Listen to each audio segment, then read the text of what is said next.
அப்போ என்னன்னா நிறைய பேர் அப்ரோச் பண்ணுவாங்க, நீங்க நடிக்கிறீங்களா அப்படின்ட்டு. எல்லார்கிட்டயும் சொல்லிட்டேன், நோ நோ அப்படிலாம் கிடையாது, நான் நர்சிங் பண்ணிட்டு இருக்கேன்னு சொல்லிட்டேன். அப்புறம் ஒருத்தர் மட்டும் வந்து ஒரு 6 month கிட்ட விடாம ரொம்ப தொல்லை பண்ணிக்கிட்டே இருந்தாரு. நீங்க வாங்க, உங்களுக்கு நான் நல்ல ஆப்பர்ச்சுனிட்டி வாங்கி தரேன், நீங்க எப்போ வந்தாலும் ஓகே, இந்த மாதிரி டெய்லி கால் பண்ணி என்ன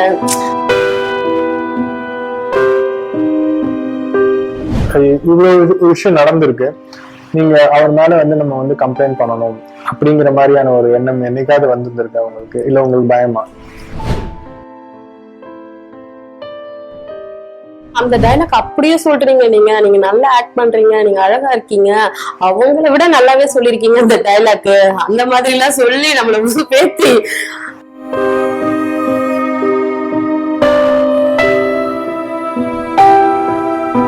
கொடுத்துட்டு அதுக்கப்புறம் எனக்கு என்னமோ ஒரு கன்ஃபியூஷன், வேண்டாம்னு சொல்லிட்டு ரிட்டர்ன் கேட்கிற நைட்டு கேட்கும்போது அவர் சொன்ன ஒரு வார்த்தை, நீ வந்து என் கூட படுத்துட்டு அந்த காசை வாங்கிட்டு போ. அட்ஜஸ்ட்மெண்ட் இல்லாம ஒருத்தர் வந்து இந்த இண்டஸ்ட்ரியில வந்து ஒரு பொண்ணு வந்து ஒர்க் பண்ணணும், அது பாசிபிளா? அது ரொம்ப கஷ்டம். இப்ப கரண்ட்ல அவங்களோட பீரியட் தான். பொலிட்டிஷியன், ஒரு ப்ரொடியூசர், ஏரியா கூட சொல்லலாம், திருவொற்றியூர்ல இருக்காருன்னு வச்சுக்கோங்க. போல்டுனா கொஞ்சம் கிளாமரா இருக்கும், தெரிஞ்சும் தெரியாது. இல்ல ஷூட்ல அப்படிதான் சொல்லுவாங்க, போல்ட் தான் சொல்லுவாங்க, சொல்ல மாட்டாங்க. எப்பவுமே போல்ட் ஷூட் தான் சொல்லுவாங்க. சோ எப்பவுமே வந்து ஒரு ஆடிஷன் அப்படி வந்து ஒரு அட்வர்டைஸ்மெண்ட் வருது அப்படின்னா யார் மூலமா வந்து ஃபார்வர்ட் ஆகும்.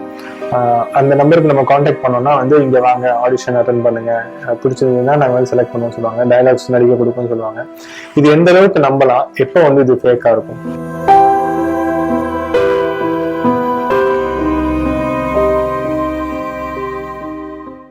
மதிமுக தொலைக்காட்சி நேயர்கள் அனைவரையும் இந்த நிகழ்ச்சிக்கு அன்புடன் வரவேற்பது நான் நவீன். இன்னைக்கு நம்ம ஒரு இன்டர்வியூ செஷன்ல இருக்கோம்.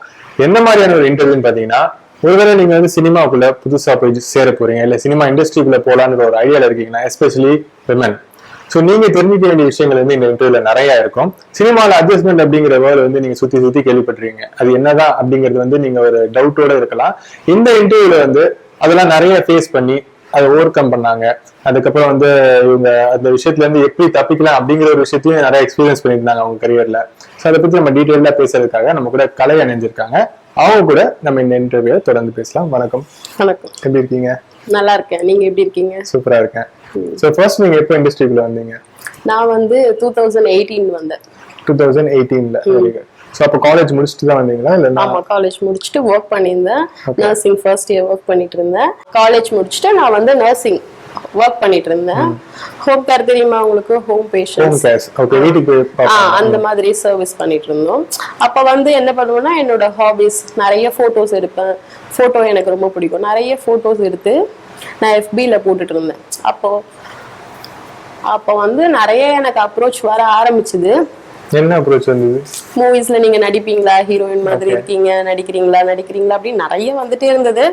ஆனா எனக்கு இன்ட்ரெஸ்ட் இல்ல. மூவிஸ்னாலே நமக்கு தெரியும், சினிமானாலே பயம். டிபிக்கல் மிடில் கிளாஸ்ல இருக்கவங்க அதுக்கு போறதுனாலே ரொம்ப பயப்படுவோம் நம்ம. கரெக்ட் டெஃபினட்டா. அது எப்படி இருக்குமோ, சினிமானா என்னன்னே தெரியாது. ஃபர்ஸ்ட் வீட்ல மாடர்ன் ட்ரெஸ் போடவே அலோவ் பண்ண மாட்டாங்க. உங்களுக்கு? ஆமா, வீட்ல மாடர்ன் ட்ரெஸ் போடணும்னா அப்ப தூங்கி எழுந்துக்கிறதுக்கு முன்னாடி மாடர்ன் ட்ரெஸ் போட்டுட்டு வெளியே வந்துட்டு தூங்கும்போது வீட்டுக்கு போயிட வேண்டியது. தூங்கி எழுந்திருக்கிறது ஏன்னா அவர் எழுந்திருக்கிறது மார்னிங் 11 o'clock, நைட்டு சீக்கிரம் படுத்துருவாரு எங்க அப்பா. 8 o'clock வந்து படுத்துருவாரு நைட்டு. ரொம்ப ஸ்ட்ரிக்ட். அந்த காலத்தாளுங்க எல்லாம் தெரியல உங்களுக்கு. அதனால அவருக்கு முன்னாடியே நாங்க கிளம்பிட்டு போயிட்டு வந்துருவோம். அந்த மாதிரி தான் வளர்ந்துருந்தோம். திடீர்னு சினிமா அப்ரோச் பண்ணாங்கன்னும் போது போலாமா வேண்டாமா அந்த மாதிரி நிறைய இருந்தது. நர்சிங் முடிச்சிருக்கேன், நர்சிங் சர்வீஸ் பண்ணணும் அப்படின்றதுதான் என்னோட பேஷனா இருந்தது. சரி, ஓகே. சோ சினிமா அப்படின்னா வந்து ஆப்வியஸ்லி வந்து ஒரு பெரிய கடல். நீங்க எங்க போய் அப்ரோச் பண்ணணும், யார் அப்ரோச் பண்ணணும், எப்படி ஆடிஷன் பண்ணணும், இது எல்லாமே வந்து உங்களுக்கு தெரிஞ்சிருக்க வாய்ப்பு இல்லை இல்லையா? சோ ஃபர்ஸ்ட் டைம் வந்து எப்படி இதுக்குள்ள போனீங்க, யார் மூலியமா வந்து போனீங்க? அதுதான் இதுல எனக்கு 2 பெரிய இன்சிடென்ட் நடந்திருக்கு நான் சினிமால வரதுக்கு முன்னாடியே. பெரிய இன்சிடென்ட் என்ன இன்சிடென்ட்? ஃபர்ஸ்ட் வந்து சொன்னேன் இல்லையா, இந்த போட்டோஸ் வந்து நிறைய அப்லோட் பண்ணுவேன் FB-லயும் இன்ஸ்டாலயும். இந்த மாதிரி வரும்போது நிறைய ஆஃபர்ஸ் வந்துட்டே இருக்கு. கிளாமரஸ் போட்டோ அப்லோட் பண்ணுவீங்களா? இல்ல கிளாமர்லாம் இல்ல, நார்மல் போட்டோ தான். நார்மல் தான், கிளாமரே கிடையாது, நார்மல் போட்டோஸ் தான் போடுவேன். அப்போ என்னன்னா நிறைய பேர் அப்ரோச் பண்ணுவாங்க, நீங்க நடிக்கிறீங்களா அப்படின்ட்டு. எல்லார்கிட்டயும் சொல்லிட்டேன், நோ நோ அப்படிலாம் கிடையாது, நான் நர்சிங் பண்ணிட்டு இருக்கேன்னு சொல்லிட்டேன். அப்புறம் ஒருத்தர் மட்டும் வந்து ஒரு 6 months கிட்ட விடாம ரொம்ப தொல்லை பண்ணிக்கிட்டே இருந்தாரு. நீங்க வாங்க, உங்களுக்கு நான் நல்ல ஆப்பர்ச்சுனிட்டி வாங்கி தரேன், நீங்க எப்போ வந்தாலும் ஓகே, இந்த மாதிரி டெய்லி கால் பண்ணி என்ன கூப்பிட்டுக்கிட்டே இருந்தாரு. சரி, ஒருத்தர் ஒரு விஷயம் சொல்லிக்கிட்டே இருக்கும்போது நமக்கு தோணல, சரி ட்ரை பண்ணி தான் பாப்போம். அவர் வந்து கூப்பிட்டாரு, உங்களுக்கு நீங்க பார்க்க அழகா இருக்கீங்க அப்படின்ற மாதிரி. பார்க்க அழகா இருக்கேன். அதுக்கப்புறம் நான் ரீல்ஸ் பண்ண ஆரம்பிச்சேன் இன்ஸ்டாலயும். அந்த ரீல்ஸ் ஒரு சமந்தாவோட ஒரு டைலாக் ஒண்ணு சொல்லியிருப்பேன். அது பார்த்த உடனே அந்த டைலாக் அப்படியே சொல்றீங்க, நீங்க நல்லா ஆக்ட் பண்றீங்க, நீங்க அழகா இருக்கீங்க, அவங்கள விட நல்லாவே சொல்லிருக்கீங்க அந்த டைலாக், அந்த மாதிரி எல்லாம் சொல்லி நம்மள பேசி வாங்க வாங்கன்னாரு. சரி ஓகே, அப்புறம் ஒரு மைண்ட் செட்டுக்கு வந்தேன். சரி ட்ரை பண்ணி தான் பாப்போமே, என்ன இருக்கு ட்ரை பண்றதுல, நமக்கு ஓகே செட் ஆகுதுன்னா போலாம், இல்ல வேண்டாம்னா விட்டுடலாம், நமக்கு நர்சிங் ஃபீல்டு தானே பாத்துக்கலாம் அப்படின்னு ஒரு ஐடியால தான் போனேன். போனப்ப என்ன ஆச்சு, இது FB-ல நடந்ததுதான். போனதுக்கு அப்புறம் அவர் என்ன பார்த்தாரு, ஒரு டைரக்டர் கிட்ட கூட்டிட்டு போனாரு. என்ன கூட்டிட்டு, ஏற்கனவே இண்டஸ்ட்ரியில இருக்க டைரக்டரா இல்ல புது டைரக்டரா? இண்டஸ்ட்ரியில இருந்து மூவி எடுத்துட்டு இருக்காரு. அப்போ ஏதாவது என்ன மாதிரியான படங்கள், ஏதாவது ஒரு குழு மாதிரி இருந்தா சொல்லுங்க. க்ளூனா என்ன சொல்றது, கோடம்பாக்கத்துலதான் வச்சுக்கோங்க. கோடம்பாக்கத்துல எல்லா வீட்டுல நீங்க டைரக்டர் தான் பாப்பீங்க. என்ன மாதிரி ஒரு படங்கள், ஏதாவது 3 எழுத்து 4 எழுத்து டைரக்டர் கிட்ட என்ன மாத்தி உங்களை பார்த்து நிறைய பேருக்கு வந்து ஒரு அவேர்னஸ் கிடைக்கும். இல்ல, அதை விட பெரிய இன்சிடென்ட் நடந்தது. டைரக்டர் விஷயம் கிடையாது, அதை விட்டுருங்க, அது தேவையில்லை. டைரக்டர் கிட்ட கூட்டிட்டு போனாரு. டைரக்டர் என்ன சொன்னாரு, ஃபர்ஸ்ட் நடந்தது வந்து நான் மணி தான் ஏமாந்தேன், அது ப்ராப்ளம் இல்ல. போயிட்டு டைரக்டர் என்ன சொன்னாரு, நேர்ல பாத்துட்டு உங்க போட்டோஸ் சென்ட் பண்ணுங்கம்மா அப்படின்னாரு. நம்ம எடுத்தது எல்லாமே FB-ல செல்ஃபிஸ் தான், எங்க நம்ம போட்டோ ஷூட் எல்லாம் பண்ணோம் அப்படின்னு சொல்லிட்டு நான் என்ன பண்ணேன், சரி ஓகே போட்டோ எடுக்கலாம் அப்படின்னு என்ன கூட்டிட்டு போனாரு பாருங்க. அவர் வந்து போட்டோ ஷூட் நான் அரேஞ்ச் பண்ணி தரேன் அப்படின்னு சொல்லிட்டு அவர் என்கிட்ட மணி ஏமாத்த பிளான் பண்ணிருக்காரு போல. அப்ப நான் என்ன பண்ணிட்டேன், இல்ல அதுல நடந்த வார்த்தை என்னன்னா, ஃபர்ஸ்ட் 10K கொடுத்துட்டு அதுக்கப்புறம் எனக்கு என்னமோ ஒரு கன்ஃபியூஷன், வேண்டாம்னு சொல்லிட்டு ரிட்டர்ன் கேக்குறேன். நைட்டு கேட்கும்போது அவர் சொன்ன ஒரு வார்த்தை, நீ வந்து என் கூட படுத்துட்டு அந்த காசை வாங்கிட்டு போ அப்படின்னு அவர் அந்த வார்த்தை சொன்னாரு. கூட்டு போனவர். அதுக்கப்புறம் வந்து இல்ல நமக்கு இந்த இண்டஸ்ட்ரியில செட் ஆகாது, காசு போனா போதுன்னு சொல்லிட்டு நான் விட்டுட்டேன். அதோட விட்டுட்டு நான் விலகிதான் இருந்தேன். திருப்பி என் நர்சிங்கே பார்க்க ஆரம்பிச்சுட்டேன். ஒரு 1 month 1.5 month நர்சிங்கே பார்த்துட்டு இருந்தேன். அதுக்கப்புறம் என்ன ஆச்சுன்னா, ஒரு ப்ரொடியூசர், இப்ப கரண்ட்ல அவங்களோட பீரியட் தான், பொலிட்டிஷியன், ஒரு ப்ரொடியூசர், ஏரியா கூட சொல்லலாம், திருவொற்றியூர்ல இருக்காருன்னு வச்சுக்கோங்க. எப்ப பார்த்தாலும் அவரை சுத்தி ஒரு 4 பவுன்சர்ஸ், எப்பவுமே 4 பவுன்சர்ஸ், டெய்லி வந்து அன்னதானம் போடுவாரு எல்லாருக்குமே. இந்த சொசைட்டில நல்ல பேரு பார்த்தாப்பா இவரா அப்படின்ட்டு அவரு அந்த அளவுக்கு இருப்பாரு. இப்ப அப்படி ஒருத்தர் நம்ம பார்க்கும்போது ஃபர்ஸ்ட் நான் அவரை FB-ல பார்த்தது வந்து கார்ல உட்கார்ந்துட்டு இருக்காரு, கேஷ் அவ்வளவு போட்டு கார்ல எண்ணிட்டு இருக்காரு. கேஷ் கார் ஃபுல்லா, அந்த ஃப்ரண்ட் சீட் ஃபுல்லாவே கேஷ், அந்த மாதிரி இருக்காரு. ப்ரொடியூசர் ஓகே, அப்ப நம்மளுக்கு நம்புற மாதிரி தானே இருக்கு அப்படின்னு சொல்லிட்டு நான் அதுல பார்த்தேன், அவ்வளவுதான். அதுக்கப்புறம் அவர் நிறைய தடவை எனக்கு ஒரு 4-5 தடவை மெசேஜ் பண்ணிட்டு இருந்தாரு, நான் ரிப்ளைவே பண்ணல. அதுக்கப்புறம் ஒரு நாள் என்னோட பர்த்டேக்கு விஷ் பண்ணும்போது தேங்க்யூ அப்படின்னு அனுப்புனேன். அப்ப உடனே அப்படியே குடிச்சுக்கிட்டாரு, பேச ஆரம்பிச்சிட்டாரு. நீங்க என்ன மூவில ஆக்ட் பண்றீங்களா, என்ன பண்றீங்க எப்படின்னு கேட்க ஆரம்பிச்சாரு. நான் சொன்னேன், இல்ல நான் நர்சிங் முடிச்சிருக்கேன், நான் மூவில ஆக்ட் பண்ணல, ட்ரை பண்ணிட்டு இருக்கேன், மாடலிங் பண்ணிட்டு இருந்தேன் இதுக்கு முன்னாடி எல்லாம் சொன்னேன். நான் வந்து இப்போ ஒரு பிலிம் எடுக்க போறேன், அதுல நீங்க ஹீரோயினா பண்ண முடியுமா, நான் தான் ஹீரோவா பண்றேன், நீங்க ஹீரோயினா பண்ண முடியுமா. அவர் இதுக்கு முன்னாடி பண்ணிருக்காரு ஹீரோவா, அந்த படம் பேரு கூட சரியா எனக்கு ஞாபகம் இல்ல, ஆனா ஹீரோவா பண்ணிருக்காரு அதுக்கு முன்னாடி. ஹீரோயினும் நியூ ஃபேஸ் தான் அந்த படத்துக்கு. அதான் திருவொற்றியூர் சொல்லிட்டேனே, அப்புறம் அந்த ஏரியால யார் ப்ரொடியூசர் எல்லாருக்கும் ஊருக்கே தெரியும். என்ன சொன்னாரு இதுல விட்டேன்னு, அவங்க வந்து பர்த்டே விஷ் பண்ணாரு, அப்புறம் படம் பண்ண போறேன்னு சொன்னாரு. ஓகேவா, நான் சொன்னேன் இல்ல சார் எனக்கு அந்த ஐடியாலாம் இல்ல, நான் நர்சிங்ல இருக்கேன் அப்படின்னு சொன்னேன். இல்ல நீங்க இப்ப போட்டிருக்கீங்களே டிபி வச்சிருக்கீங்களே, அதுல வந்து நான் உங்களை ஒரு போட்டோ ஷூட் பண்ணணும், நல்லா இருக்கு, நான் அதுக்கு மேட்சான காஸ்டியூம் ஷூஸ் எல்லாமே, நீங்க போட்டிருக்க காஸ்டியூம் எல்லாமே நல்லா இருக்கு, ஆனா ஷூஸ் மட்டும் செட் ஆகல, அதே மாதிரி ஒரு காஸ்டியூம் எடுத்து நான் போட்டோ ஷூட் பண்ணணும், நான் தான் ஆக்ட் பண்ணவே போறது இல்லையே, நீங்க எதுக்கு போட்டோ ஷூட் எடுக்கணும் அப்படின்னு நான் கேட்டேன். அதுக்கப்புறம் இல்ல நான் ஒரிஜினல் தான் சொல்லி எல்லா ப்ரூஃபும் காட்டினாரு. மூவியே இதுக்கு முன்னாடி பண்ணிருக்காரு, நம்ம மணி வைஸ் தானே இதுக்கு முன்னாடி ஏமாந்தோம், சரி ஓகே மணி இவர் ஏமாத்த மாட்டாரு அப்படின்ற ஒரு கான்பிடென்ட் எனக்கு. சரி ஓகே நம்ம மூவ் பண்ணி பார்க்கலாமே, ஒரிஜினல் தானே, ஃபர்ஸ்ட் தான் ஏமாந்துட்டோம், மூவ் பண்ணி பார்க்கலாமே அப்படின்னு சொல்லிட்டு சரி போட்டோ ஷூட் எடுக்கலாம்னாரு. போட்டோ ஷூட் பண்ணணும்னு சொல்லி கேட்டாரு. சரி ஓகே போட்டோ ஷூட் தானே அப்படின்னு ஓகேன்னுட்டேன். அதுக்கப்புறம் வந்து நைட்டு 9 o'clock போட்டோ ஷூட் பண்ணணும், அது ஏதோ கொஞ்சம் போல்ட் ஷூட் மாதிரி இருக்கும் அப்படின்னாரு. போல்டுனா கொஞ்சம் கிளாமரா இருக்கும், தெரிஞ்சும் இல்ல ஷூட்ல அப்படிதான் சொல்லுவாங்க, போல்ட் தான் சொல்லுவாங்க, சொல்ல மாட்டாங்க எப்பவுமே, போல்ட் ஷூட் தான் சொல்லுவாங்க அந்த மாதிரி. சரி ஓகே ரொம்பலாம் இல்ல கொஞ்சம் மைல்டா இருக்கும் அப்படின்னாங்க. அது என்னன்னா ஸ்விம்மிங் பூல்ல இருக்க மாதிரி இருக்கும் ரெசார்ட்னு சொல்லி சொன்னாங்க. சரி ஓகே அப்படின்னா வரும்போது 9 o'clock தான், ஆனா வரும்போது அவங்க மட்டும்தான் வராங்க போட்டோ ஷூட்க்கு கார்லன்னு சொல்லி சொன்னாங்க. நம்ம போய் போட்டோ ஷூட் எடுத்துக்கலாம் அப்படின்னு சொல்லிட்டு. அப்புறம் ஹெவி ரெயின் அன்னைக்கு நான் வெயிட் பண்ணிட்டு இருக்கேன், அவர் வராரு, ஒரு அம்ப்ரெல்லா கூட தான் எடுத்துட்டு வந்தாரு. என்னோட பேக் வாங்கிக்கிட்டாரு இறங்கினோடனே. வாங்கிக்கிட்டு கார்ல ஏறி உட்காடுறேன், இந்த பக்கம் ஃப்ரண்ட்ல 2 பேரு, பேக்ல அவரு நானு, அதுக்கு பின்னாடி சீட்ல 2 பேரு, சுத்தி எத்தனை அவரோட சேர்த்து 5 பேரு. சிக்கனண்டா இன்னைக்கு தெரியாம வந்து மாட்டிக்கிட்டோம் அப்படின்னு நினைச்சேன். இறங்கி ஓடிடலாமா என்ன பண்ணலாம், இத்தனை பேர் உட்காந்துட்டு இருக்காங்க. நான் கேக்குறேன் போட்டோ ஷூட் தானே சொன்னீங்க, எதுக்கு இத்தனை பேரு, அதுவும் நைட் டைம்ல, எனக்கு கொஞ்சம் பயமா இருக்கு அப்படின்னு. இல்ல இவங்க எல்லாம் என்னோட பாடி கார்ட்ஸ், எப்பவுமே நான் பாடி கார்ட்ஸ் இல்லாம வரமாட்டேன் அப்படின்னு சொல்லி சொன்னாங்க. அதுல ஒருத்தர் அவர் ஃப்ரெண்டு போல, ஒரு ஃப்ரெண்டு, மீதி 3 பேர் வந்து பாடி கார்ட்ஸ், வரமாட்டேன் அப்படின்னு சொல்லி சொன்னாரு. அதுக்கப்புறம் நானும் ரொம்ப நேரம் ஆர்கியூமெண்ட் பண்ணேன். இல்ல இதனால உங்களுக்கு எந்த ப்ராப்ளமும் வராது அப்படின்னு சொல்லிட்டாங்க. இருந்தாலும் நான் வந்து என்னோட ஃப்ரெண்டுக்கு வந்து இன்ஃபார்ம் பண்ணிட்டேன், வாட்ஸ்அப்ல இன்ஃபார்ம் பண்ணிட்டேன். ஓகே, பாடி பக்கத்துல அந்த பாடி கார்ட்ஸ் பத்தி நீங்க பயந்துட்டீங்க. அவர் போட்டோ ஷூட் டைரக்ஷன் சொன்னாரு, ஓகே எனக்கு இத்தனை பாடி கார்ட்ஸ் அப்படின்னு எனக்குள்ள அத்தனை பேருக்குள்ள ஒரு பொண்ணு போய் எப்படி ஃபேஸ் பண்ண முடியாதுன்னா ப்ராப்ளம்னால அந்த ஒரு மைண்ட் செட் தான். ஒரு ஆள்னா எப்படியாவது நம்ம எஸ்கேப் ஆகி வந்துடலாம், இத்தனை பேர் எப்படி அப்படியே யோசிச்சுட்டு இருந்தேன். என் ஃப்ரெண்டுக்கும் நான் வந்து ஷேர் பண்ணிட்டேன், இந்த மாதிரி நான் போற போட்டோ ஷூட்டுக்கு எனக்கு எதனா ப்ராப்ளம்னா நான் உனக்கு லொகேஷன் ஷேர் பண்றேன், என்னை வந்து நீ 100க்கு கால் பண்ணி காப்பாத்தி விட்டுடு எதனும் அப்படின்னு சொல்லிட்டேன். ஒரு பயம் தான். அப்புறம் நானும் போயிட்டேன். போனது ECR ரெசார்ட். இந்த resort ground floor, first floor. Ground ஃப்ளோர்ல வந்து ஃபுல்லா நாங்க உள்ள நுழையும் swimming pool, it's swimming pool, கேட்டும் க்ளோஸ் பண்ணியிருக்கோம். அந்த 2 தான் இருக்கு மேல கீழே.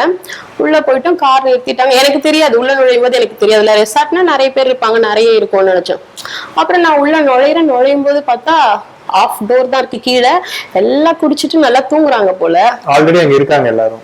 கீழே இருக்க 2 கீழே, மேல 2 பேரு, கீழே வேற யாரும் இருக்காங்க போல, குடிச்சிட்டு நல்லா தூங்குறாங்க. அதுக்கப்புறம் நான் கீழே நினைச்சு போனேன், இல்ல மேல போட்டோ ஷூட் அப்படின்னாங்க. சரி ஓகே அப்படின்னு சொல்லிட்டு நான் மேல போலான்னு சொல்லிட்டு மேல போனோம். போனதுக்கு அப்புறம் வந்து பார்த்தா அவங்க கார்ல இருந்து அந்த கேஸ் இருக்கும் பாருங்க, ட்ரிங்க் ஃபுல்லா இறக்குறாங்க. 2 கேஸ் 2 பாக்ஸ் இறக்குறாங்க. என்ன இது ட்ரிங்க்ஸ் எல்லாம் இறக்குறாங்களே அப்படின்னு எனக்குள்ளேயே ஒரு பயம் ஓடிட்டே இருக்கு. ஆனா இத்தனை பேர் கூட வந்துட்டோம். இப்ப அவங்க கிட்ட நான் கொஸ்டின் கேட்டாலும் எதனா பண்ணாலும் அகெயின்ஸ்டா பண்ணாலும் அது எனக்கு தான் ப்ராப்ளம் சொல்லிட்டு சரி என்னதான் ஆகுது கொஞ்சம் சைலண்டாவே இருந்து பார்ப்போம் அப்படின்னு யோசிச்சேன். அதுக்கப்புறம் அவங்க எல்லாம் என்ன வந்து நீங்க ரூம்ல போய் ரெடி ஆயிக்கோங்க, 3 பெட்ரூம், அவங்க ஹாலில் இருந்தாங்க, மற்ற 2 ரூம் அவங்க எடுத்துக்கிட்டாங்க, நீங்கள் ரூமில் போய் ரெடி ஆகிக்கோங்கன்ட்டாங்க. நான் லாக் பண்ணிவிட்டு ரூமில் போய் ரெடியாக போனேன். அதுக்கப்புறம் அவங்க எல்லாம் ஃபுல்லாக ட்ரிங்க் பண்ணிட்டு இருக்காங்க. ட்ரிங்க் பண்ணிட்டு அவர் அந்த ப்ரொடியூசர் மட்டும், நான் சொன்னேன்ல அந்த ப்ரொடியூசர் மட்டும் வந்தார். வந்து என்ன சார் ஃபோட்டோ ஷூட் போகலாமா அப்படின்னு கேட்டேன். இல்லை எனக்கு உன்னை ரொம்ப பிடிச்சிருக்கு, நீ எனக்கு அட்ஜஸ்ட்மெண்ட் பண்ணணும், அப்புறம் நம்ம ஃபோட்டோ ஷூட் எடுத்துக்கலாம் அப்படின்னு சொல்லி கேட்டார். தனியா இருக்கிற நீங்க உங்களோட ரூம்ல? அவங்க 4 பேர் வந்து ஹால்ல இருக்காங்க, இங்கதான் ரூம்னா அங்க ஹால் இருக்கு, ஆப்போசிட்ல 2 ரூம் இருக்கு, 3 பெட்ரூம் அது. அவர் கேட்டாரு, நான் சொன்னேன் இல்ல சார் எனக்கு அதெல்லாம் ஓகே கிடையாது, நான் வந்து அதெல்லாம் வேண்டாம், நான் மிடில் கிளாஸ், எனக்கு இதெல்லாம் பழக்கம் இல்லாத விஷயம், என்னால முடியாது, நீங்க வேற பாத்துக்கோங்க, என்னை விட்டுருங்க, நான் போறேன் அப்படின்னு சொன்னேன். அதுக்கப்புறம் அவர் என்ன சொன்னாரு, இல்ல நான் எதுக்கு இவ்வளவு செலவு பண்ணி இங்க உன்னை கூப்பிட்டு வந்திருக்கேன், உன்னை வீட்டுக்கு அனுப்புறதுக்கா அப்படின்னு கேட்டாரு. எனக்கு என்ன பண்றது தெரியல, இப்ப அகேன்ஸ்டா பேசலாமா, பேசினா நம்ம இங்க இருந்து போக முடியுமா, இல்ல என்ன பண்றது, இல்ல அவங்க சொல்ற மாதிரியே கொஞ்சம் அமைதியா இருந்து வெளியே எப்படியாவது எஸ்கேப் ஆயிடலாமா அப்படின்னு நான் யோசிச்சுட்டு இருந்தேன். அப்புறம் அவருக்கும் அவர் ஃப்ரெண்டு ஒருத்தர் வந்து சொல்ல 2 பேருக்கும் அட்ஜஸ்ட்மெண்ட் பண்ணணும் அப்படின்னு சொன்னார். என் பேச்சு கேட்கலன்னா நீங்க வந்து போகவே முடியாது, இந்த ரெசார்ட்ல கீழே மேல ஃபுல்லா நான் தான் புக் பண்ணிருக்கேன், இந்த கேட்டும் காம்பவுண்டும் க்ளோஸ் ஆயிருக்கு, இதை விட்டு நீ வெளியவே போக முடியாது அப்படின்னு சொல்லிட்டேன். என்ன பண்றது யோசிச்சுட்டே, சரி எனக்கு கொஞ்சம் டைம் கொடுங்க, நான் யோசிச்சு சொல்றேன் அப்படின்னு நான் கொஞ்சம் மிரட்டினதுதான், வேற ஆப்ஷன் இல்லையே. நான் சரி உட்காந்துட்டேன், யோசிச்சுட்டேன் என்ன பண்ணலான்னுட்டு. அதுக்குள்ள வந்து ஒரு ட்ரிங்க் பாட்டில் எடுத்துட்டு வந்துட்டாரு. இந்த ட்ரிங்க் பண்ண நீ அப்படின்னு சொன்னாரு. இல்ல நான் ட்ரிங்க் பண்ண மாட்டேன், எனக்கு ட்ரிங்க் பண்ற பழக்கம்லாம் இல்லை அப்படின்னு சொன்னேன். இப்ப நீ ட்ரிங்க் பண்ண, நான் சொல்றது நீ கேட்டுதான் ஆகணும், இல்லைன்னா நான் இங்க இருந்து என் வீடு இருக்கு, அவரோட வில்லேஜ் இருக்கு, அங்க பண்ண வீடு இருக்கு, கூட்டிட்டு போய் அங்க போட்டு உன்னை பூட்டி வச்சிருவேன் அப்படின்னு சொல்லிட்டாரு. ஐயோ இது என்னடா ரொம்ப போச்சுன்னு சொல்லிட்டு சரி ட்ரிங்க் பண்ணிட்டேன், வேற ஆப்ஷன் இல்லாம நான் ட்ரிங்க் பண்ணிட்டேன். அதுக்கப்புறம் எனக்கு நல்லா போதை ஏறுது, ஆனா எனக்கு நல்லா தெரியுது, ஆனா என் மைண்ட்ல பிக்ஸ் பண்ணி வச்சிருக்கேன், இல்ல நம்ம வந்து போதையாய் தூங்கிட கூடாது, நம்ம தூங்கிட்டா இவங்க எல்லாம் சேர்ந்து நம்மள என்ன பண்ணுவாங்கன்னு தெரியாது, ஏன்னா என் மொபைல் என் கையில இல்ல, வாங்கிட்டாங்க அப்பவே, என்ன பண்ணுவாங்கன்னு தெரியாது. ஒரு படத்துல விஜய் தட்டி போய் எங்கேயோ சிவத்துல போய் தட்டி விஜயோ யாரா தட்டி கான்சியஸா இருக்கணும்னு என்ன பிகில் படம், அந்த மாதிரி இல்ல தூங்கக்கூடாது, நம்ம தூங்கக்கூடாது அப்படியே மைண்ட்ல பிக்ஸ் பண்ணி வச்சிருந்தேன். ஆனாலும் என்ன மீறி கொஞ்சம் எக்ஸ்ட்ராவே குடிச்சிட்டு இருக்கோம்ல, குடிக்காம இருந்து திடீர்னு குடிச்ச உடனே அந்த மாதிரி கொஞ்சம் என்னால கண்ட்ரோல் பண்ணவே முடியல. அதுக்கப்புறம் வந்து அவங்க வந்தாங்க, என்கிட்ட ட்ரை பண்றதுக்கு வந்தாங்க. அதுக்கப்புறம் என் ட்ரெஸ் எல்லாம் ரிமூவ் பண்ண சொன்னாங்க. எதுக்கு ட்ரெஸ் எல்லாம் ரிமூவ் பண்ண சொல்றீங்க அப்படின்னு சொன்னேன்.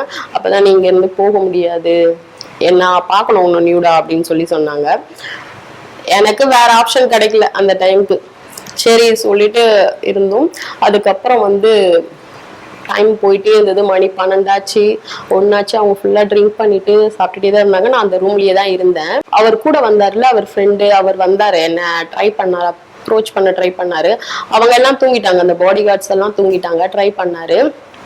அப்ப நான் வந்து முடியாது சொல்லிட்டு கொஞ்சம் ஃபைட் பண்ணேன். அப்ப வந்து அந்த பில்டிங் ஒர்க் ஏதோ நடந்துட்டு இருந்தது போல, சுத்தி ஒண்ணு இருந்தது சைட்ல. நான் வந்து அவர் என்ன ட்ரை பண்ணப்ப நான் வந்து முடியாதுன்னு சொல்லிட்டு அவர் கூட ஃபைட் பண்ணும்போது அந்த சுத்திய தூக்கி இங்க என் தலையில அடிச்சுட்டாரு. இங்க இருக்கும் பாருங்க, தெரியுதா, ஒரு மார்க் ஒண்ணு இங்க இருக்கும், அந்த சுத்தியால அடிச்சதுதான். அங்க ரூம்ஸ்ல கொடுப்பாங்க பெரிய டவல் ஒண்ணு, அந்த டவலை தூக்கி சுத்தி என் தலையில அப்படியே வச்சுக்கிட்டேன். எனக்கு என்ன பண்றது தெரியல, ரத்தம் இன்னும் இல்ல, பிளட் எல்லாம் வருது இல்ல, பிளட் வருது. சரி யோசிச்சு பார்த்தா மணி 3 ஆயிடுச்சு. அந்த ரெசார்ட்ல வந்து வெளியே இந்த பால்கனி சொல்லுவாங்கல்ல, அது வந்து கிளாஸ்ல இருக்கும், அது சும்மா ஓபன் பண்ற மாதிரி தான், பார்த்தா ஸ்விம்மிங் பூல் இருக்கும். அந்த சைட்ல இருந்து ஒரு வழி இருக்கு, ஸ்டெப்ஸ் மாதிரி, அது எனக்கு தெரியல. நான் அவ்வளவு நேரம் பார்த்ததுக்கு அப்புறம் தான் சின்ன ரொம்ப அந்த இரும்புல வரும் பாருங்க ஸ்டெப்ஸ் மாதிரி இருந்தது. அதுல இருந்து நான் இறங்கி குதிச்சு வர சொல்ல அந்த வால்ல வந்து இந்த கிளாஸ் எல்லாம் சொருகி வச்சிருப்பாங்க சேஃப்டிக்காக, அதுல போய் கிழிச்சுக்கிட்டது தான் இது. குதிச்சு நான் எஸ்கேப் ஆகி வரும்போது கிழிச்சுக்கிட்டு, அதுக்கப்புறம் அங்க இருந்து கொஞ்சம் தூரம் அந்த டவல் ஃபுல்லா எனக்கு இதுவாயிடுச்சு. அந்த டவலை போட்டு இதுலயே சுத்திக்கிட்டு நான் வந்து கொஞ்சம் தூரம் வந்துட்டு மிட் நைட் எனக்கு வண்டியும் கிடைக்கல, எதுவுமே கிடைக்கல. ரோடோட ஃபுல்லா பிளட்டோட இருக்கேன். அந்த சைடு போலீஸும் யாரும் இல்லை, என் டைமோ என்னவோ போலீஸும் யாரும் இல்லை. அதுக்கப்புறம் நான் கொஞ்சம் தூரம் வந்துட்டு ஒரு பஸ் டிப்போ மாதிரி இருந்தது, அதுக்குள்ளேயே மணி ஒரு 4:45 அப்படி ஆயிடுச்சு. அப்புறம் ஒரு ஆட்டோ பிடிச்சி நான் GH ஹாஸ்பிட்டல் போனேன். ஆனா அங்க எனக்கு அட்மிஷனே போடல, தனியா வந்திருக்குன்னு சொல்லிட்டு. அப்புறம் என் ஃப்ரெண்டுக்கு கால் பண்ணி வர சொல்லி அவங்க என்ன அட்மிஷன் போட்டு, எனக்கு இது சர்ஜரி பண்ணி தான் ஸ்டிச்சஸ் போடணும்னாங்க. ஆனா சர்ஜரி பண்ண முடியாது, ஏன்னா நான் ட்ரிங்க் பண்ணிருக்கேன்ல, அதனால ஆஃப்டர்நூன் 2 o'clock வரைக்கும் நான் இந்த சுத்தின டவலை சுத்திக்கிட்டு அப்படியே தான் உட்காந்துருந்தேன். அதுக்கப்புறம் சர்ஜரி எல்லாம் முடிஞ்சு ஓகே ஆயிட்டேன். அதுக்கப்புறம் திருப்பி சினி ஃபீல்டுலயே ட்ரை பண்ண கூடாது அப்படின்ற ஒரு மைண்ட் செட்டே வந்துருச்சு. அப்போ உங்க வீட்டுல போய் இதை ஷேர் பண்ணீங்களா? அதுக்கப்புறம் வீட்ல இருந்து அட்டெண்டர் வரணும்னு சொன்னாங்கல்ல, இவ்வளவு பெரிய இன்சிடென்ட் ஆனதுக்கு அப்புறம் வீட்ல இன்ஃபார்ம் பண்ணாம இருக்க முடியாது. என் ஃப்ரெண்டு வந்து வீட்ல இன்ஃபார்ம் பண்ணிட்டா. ஆனா அவங்களுக்கு எல்லாம் வந்து இப்படி நான் போய் இந்த மாதிரி நடந்த விஷயம்லாம் தெரியாது. தெரிஞ்சா யாருதான் சும்மா இருப்பாங்க. நான் வந்து சும்மா வெளியே போனேன், அப்ப ஆக்சிடென்ட் ஆயிடுச்சு அப்படின்னு சொல்லிதான் இன்னை வரைக்கும் அப்படிதான் தெரியும். இப்பதான் ஃபர்ஸ்ட் டைம் சொல்றேன் நான். சோ இவ்வளவு விஷயம் நடந்திருக்கு. நீங்க அவர் மேல வந்து நம்ம வந்து கம்ப்ளைண்ட் பண்ணணும் அப்படிங்கிற மாதிரியான ஒரு எண்ணம் என்னைக்காவது வந்திருந்திருக்கா உங்களுக்கு? இல்ல உங்களுக்கு பயமா? பயம் சொல்ல முடியாது. இப்போ நான் வந்து கம்ப்ளைண்ட் பண்ணணும்னா நடந்த இந்த விஷயத்தெல்லாம் வெளியே சொல்லணும். இத வெளியே சொல்லும் போது எப்படி நம்மள பாப்பாங்க, எப்படி நம்ம வந்து ப்ரொஜெக்ட் ஆகும் அப்படின்ற ஒரு பயத்துல சரி நடந்தது போயிடுச்சு, நம்ம எப்படியோ தப்பிச்சு வந்துட்டோம், நமக்கு எதுவுமே ஆகல, இதை இத்தோட விட்டுருவோம் க்ளோஸ் பண்ணி அப்படின்றதுக்காக விட்டுட்டேன். நம்ம அந்த டைம்க்கு நிம்மதியா இருந்தா போதும் அப்படின்ற மாதிரி ஆயிடுச்சு. சோ எப்பவுமே வந்து ஒரு ஆடிஷன் அப்படி வந்து ஒரு அட்வர்டைஸ்மெண்ட் வருது அப்படின்னா யார் மூலியமா வந்து ஃபார்வர்ட் ஆகும். அந்த நம்பருக்கு நம்ம காண்டாக்ட் பண்ணோம்னா வந்து இங்க வாங்க ஆடிஷன் அட்டென்ட் பண்ணுங்க, பிடிச்சிருந்ததுன்னா நாங்க வந்து செலக்ட் பண்ணுவோம் சொல்லுவாங்க, டயலாக்ஸ் நடிக்க கொடுப்போம்னு சொல்லுவாங்க. இது எந்த அளவுக்கு நம்பலாம், எப்போ வந்து இது ஃபேக்கா இருக்கும்? இப்ப வந்து உங்களுக்கு இந்த இடத்துல ஆடிஷன் நடக்குது அப்படின்னு ஒரு ஆபீஸ்லயோ இந்த மாதிரி கூப்பிடும்போது நம்ம போலாம் நம்பி. ஆபீஸ் ஓகே, அந்த இடத்துல ஆடிஷன் நடக்கிற இடம் தான், அது கரெக்டான இடம் தான் அப்படின்னு சொல்லிட்டு இப்பதான் எவ்வளவு வந்துருச்சு, கூகுள் எல்லாமே இப்படி இருக்கா இல்லையா சர்ச் பண்ணாலே நமக்கு தெரிஞ்சிடும். சில பேர் வந்து ரெசார்ட்ல ஆடிஷன் நடக்குது, ஊர்ல நடக்குது, இந்த மாதிரி இப்ப என்ன சொல்லி ஏமாத்தி கூட்டிட்டு போலியா, அந்த மாதிரி நிறைய ட்ரை பண்ணுவாங்க. போட்டோஷூட் இருக்கு, ஆடிஷன் இருக்குன்னு, அந்த மாதிரி நீங்க நம்பி போயிடாதீங்க அப்படின்னு தான் சொல்லுவேன் என்ன கேட்டா. இப்போ அட்ஜஸ்ட்மெண்ட் இல்லாம ஒருத்தர் வந்து இந்த இண்டஸ்ட்ரியில வந்து ஒரு பொண்ணு வந்து ஒர்க் பண்ணணும், அது பாசிபிளா? அது ரொம்ப கஷ்டம். ஏன்னா இப்ப வந்து ஃபுல்லாவே அட்ஜஸ்ட்மெண்ட் எங்க கேட்டாலும் அட்ஜஸ்ட்மெண்ட். நீங்க வந்து இண்டஸ்ட்ரி உள்ள போவானா, இண்டஸ்ட்ரிக்கு வெளியே ஒரு செக்யூரிட்டி உட்கார்ந்து இருப்பாரு பாருங்க, அவர்கிட்ட போய் கூட நீங்க அட்ஜஸ்ட்மெண்ட் பண்ணாதான் உள்ளே விடுவாரு. அப்படி ஆயிடுச்சு இண்டஸ்ட்ரி. அப்படி இருக்கும்போது ரொம்ப ஹெவி காம்படிஷன்.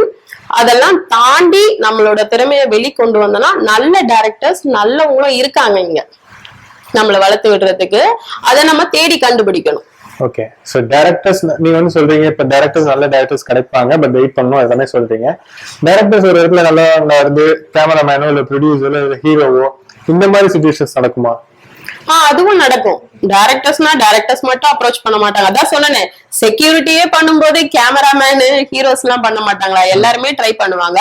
ஆனா நம்ம வந்து நான் எதுக்கும் வரமாட்டேன் அப்படின்னு நம்ம இருந்துட்டோம்னா அங்க யாரும் நம்மள ஃபோர்ஸ் பண்ண போறது இல்ல. நீ செஞ்சுதான் ஆகணும் அப்படின்னு இல்ல, நீ செஞ்சா நான் இது கொடுப்பேன், இப்படிதான் இருக்கு. அப்ப நம்ம கரெக்டா ஸ்டெடியா இருந்தோம், நம்ம மேல நம்ம கான்பிடென்டா இருந்தோம்னா அவங்களால நம்மள ஒண்ணும் பண்ண முடியாது.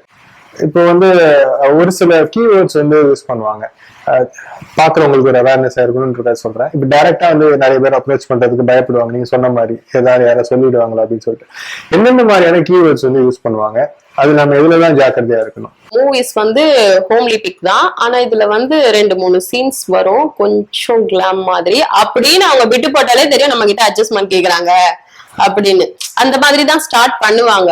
கொஞ்சம் கிளாம் வரும், கிளாம் இவங்க ஓகே சொல்லிட்டாங்கன்னா நெக்ஸ்ட் மூவ் பண்ணுவாங்க. இல்ல என்னால முடியாதுன்னும் போது ஓகே அவங்க இதோட நம்ம இவங்க கிட்ட மூவ் பண்ணக்கூடாது அப்படின்ட்டு அந்த கீவேர்ட் மாதிரி தான் யூஸ் பண்ணுவாங்க. கிளாம்ன்றது ஒரு போட்டோ இதுவோ எல்லாமே அப்படிதான் கேட்பாங்க. ஓகே, ஒருவேளை வந்து இதுல அட்ஜஸ்ட்மெண்ட்ல இருக்கக்கூடிய சில ஆக்டர்ஸா இருக்கட்டும், இண்டஸ்ட்ரியில இருக்கவங்களா இருக்கட்டும், அவங்க இண்டஸ்ட்ரிக்குள்ள வந்ததுக்கு அப்புறம் அவங்களை சுத்தி வந்து அந்த பேர் இருந்துட்டே தான் இருக்குமா? அவங்களுடைய அந்த சர்க்கிள் அப்படிங்கிறது வந்து அவங்களை அதே விதத்துலதான் பார்ப்பாங்களா? அடுத்து வரக்கூடிய டைரக்டர்ஸ்க்கு அவங்களும் அதே தானே எதிர்பார்ப்பாங்க இவங்க கிட்ட இருந்து வந்து. அந்த மாதிரி விஷயங்கள் நடக்குதா, இல்லைன்னா வந்து வெளியே தெரியாம போயிட்டுதான்? இப்ப அட்ஜஸ்ட்மெண்ட்ன்ற ஒரு விஷயம் அவங்க 2 பேருக்குள்ள நடக்குது. அவங்க 2 பேர் வெளியே சொன்னாதான் இந்த விஷயம் தெரியும். இல்ல பாக்குறவங்க சில பேர் பார்க்கும்போது கண்டுபிடிச்சா ஓகே.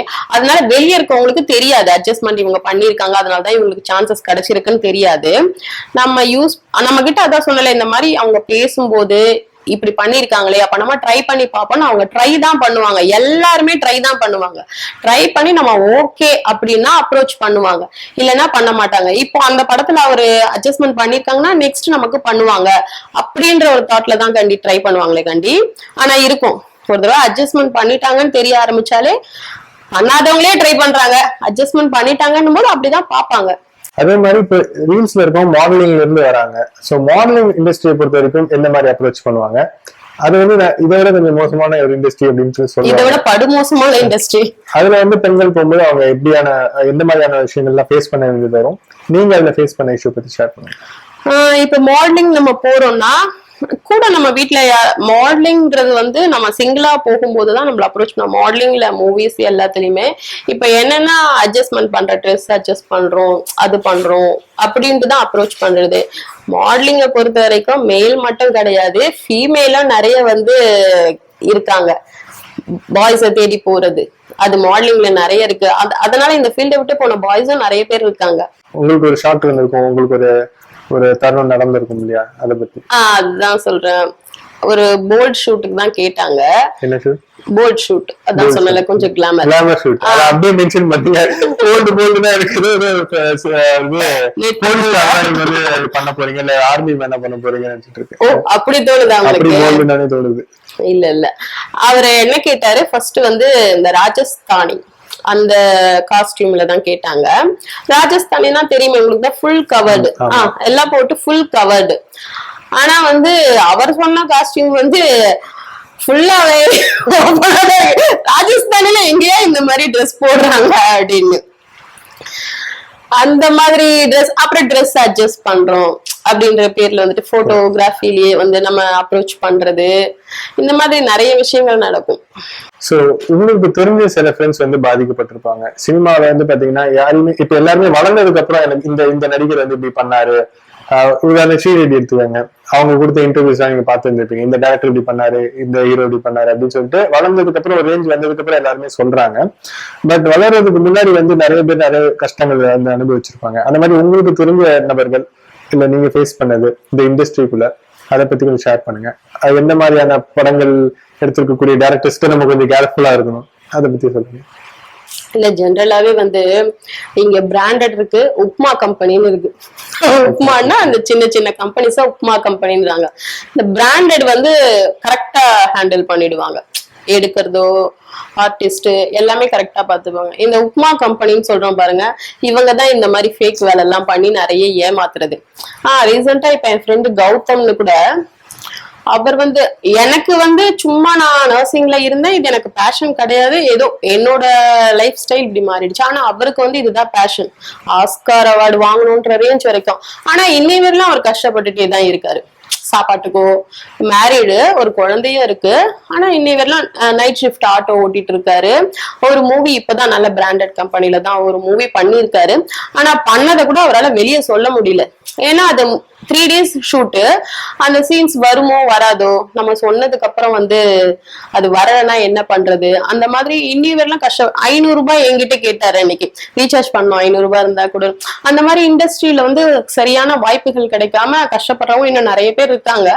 ஆனா அவங்க வந்து இதுதான் நம்மளோட லைஃப் அப்படின்னு ஒரு நாள் மாறும் அப்படின்னு நினைச்சு ட்ரை பண்ணிட்டே இருக்காங்க இன்னை வரைக்கும். இதுல வந்து ஷார்ப்பா வந்து இந்த மாதிரி பண்ணக்கூடிய ஒரு நபர்கள், உங்க பெண்களை தவிர பயன்படுத்தக்கூடிய ஆர்டிஸ்டா இருக்கட்டும், டைரக்டரா இருக்கட்டும், ப்ரொடியூசரா இருக்கட்டும், அவங்க எல்லாருக்கும் வந்து நீங்க என்ன சொல்ல விரும்புறீங்க?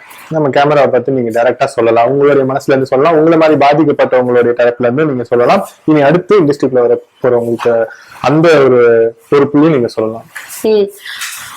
நான் என்ன சொல்ல வரேன்னா, இண்டஸ்ட்ரி ட்ரை பண்றவங்க ஓகே, எல்லாத்துக்கும் ஓகே அப்படின்னாதான் வரணும் நான் தான் சொன்னேன். ஆனா நம்ம திறமையை நம்பியும் நம்ம வரலாம்.